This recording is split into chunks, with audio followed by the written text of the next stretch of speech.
Ang Cubao ang binansagang center of the universe. Kung maligaw raw kasi sa Kamaynilaan, bumiyahe lang pa Cubao. Hello, morning! Saan po pinaka-safe na bumaba papuntang Cubao Expo? At tiyak na makararating na sa paroroonan. Arriving at Manolos Station.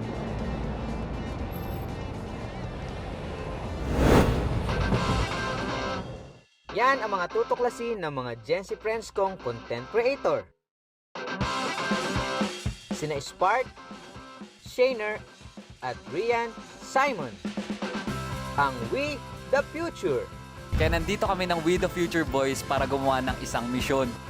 na ang misyon sa buhay ay tumuklas ng bagong kaalaman.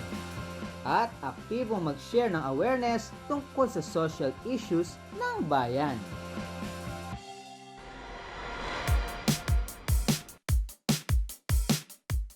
Good morning guys! Nandito kami ngayon sa Cubao Station, papasok.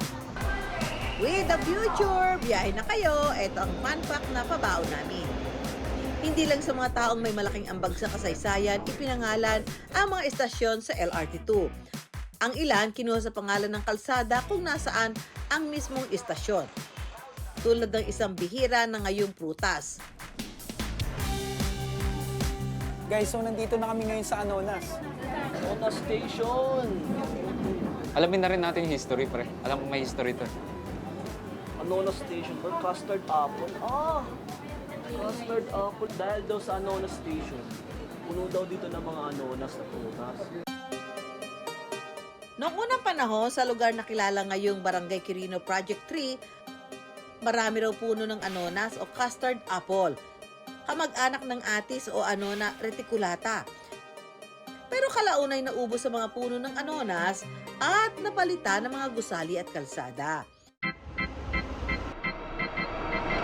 Alright mga ka-wonder, nandito na kami sa Katipunan Katipunan Station, baby! Anong bakay natin dito mga pare? Pre, kailangan natin alamin dito sa mga local dito sa taas kung alam ba nila yung history ng Katipunan Station. Sir, Pero may question po kami sir. May idea po ba kayo sa history ng Katipunan Station? Mga Katipunero. Tama. Nasagot ba nila ang inyong katanungan?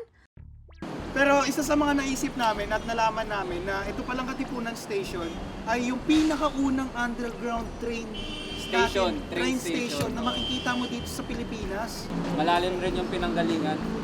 Kumbaga, dapat alam natin yun eh. Mula entrance ng Katipunan Station, pababa ng platform, may lalim itong 15 metro o 4 na palapag ng gusali. Ang dalawa pang istasyon ipinangalan naman sa mga puno, ang Santolan at Antipolo. Noon, Santolan Station ang pinakadulong station ng LRT2. Alam niyo ba na ang Santolan Station ay maraming santol? Ang Santolan Station ay nanggaling sa pangalan na Sandorico. Sandorico. Parang scientific name.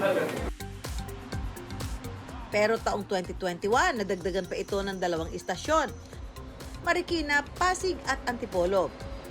Ang Marikina Pasig Station matatagpuan sa boundary ng Marikina at Pasig. At ang huling istasyon ng LRT2 pasilangang bahagi, ang Antipolo Station. Mula sa puno ng tipolo o antipulo, sa Ingles, breadfruit.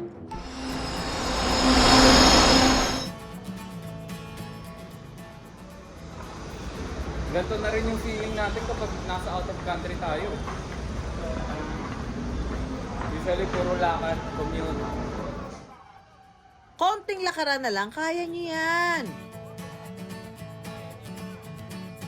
Boys, dalhin mo kami sa pinakamasarap na sumanan.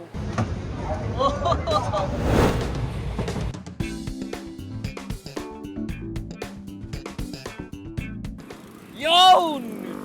Yun ang gusto ko! Yun!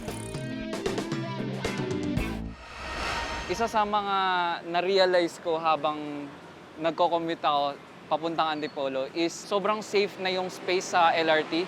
Sa akin naman, yung conveniency ng pagkaroon ng public transportation. Kung gaano dapat natin mas palakasin ang transportasyon dito sa Pilipinas. At kasama din doon sa buong experience namin, naintindihan namin na ikaw din mismo bilang isang commuter yung gagawa ng paraan para maging enjoyable yung biyahe mo. Ang LRT2 hindi lang tayo inihahatid sa ating patutunguhan. Biyaheng balik tanaw rin sa ating kasaysayan.